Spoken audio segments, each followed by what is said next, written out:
Fa mandritoerina amin'ireny trano fandraisam-bahiny manomboka amin'ny volana Jolay ka hatramin'ny farany volana Aogositra izao no efa voaraina ireo trano fandraisam-bahiny sasany eto Mahajanga. Araka izany dia tamin'ny fiandohan'ny volana Jolay lasa teo no efa ahitana ireo olona tonga manao izany raha efa misy olona tonga mipetraka mihitsy amin'ireo trano fandraisam-bahiny sasany.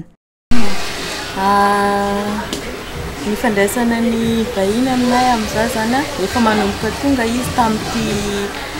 atsasatsasaky ny volana Juillet dia efa manomboka miakatra hatrany amin'ny hatramin'ny farany volana Août ny réservation efa manomboka tonga zao. Ny hatreto aloha zany dia ny olona avy any ampovoan-tany no tena betsaka dia tonga mifaniry zareo. Amin'izao efa maromaro anatin'ny andro raiky zay efa mandray réservation eo amin'ny 9 isan'andro eo. Tsy voatery hoe mpizahatany iasa fa na même avy any pays zany mpizaatra tompo-toerana zany manao vacances aty aminay koa na avy any Antananarivo zany dia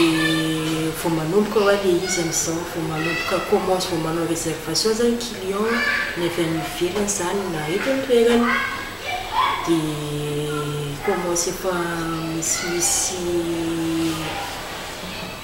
D'ailleurs, c'est toi betsaka atao hoe maro antonotony izany fa angamba hoe manomboka amin'ny saison ny mois de juillet izy vao commence ilay maro. Araka izany dia nahita mpienana raha oharina tamin'ny taon-dasa ireo olona tonga manao famandrin-toerana amin'ireo trano fandraisam-bahiny.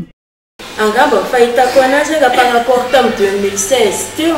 dia le toe-piainana angamba le vidim-piainana fahitako azy satria zany le izy andro miakatra angamba le vidim-piainana dia somary sasahirana angamba le olona raha fieritreretako azy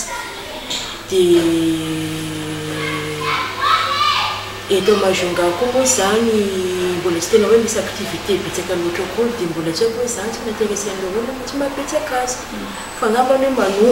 manomboka amin'ilay saison d'hiver angamba hoe miditra le saison tokony mamety anazy amin'izao surtout avy any Mayotte na avy any France fa commence efa miditra amin'izao.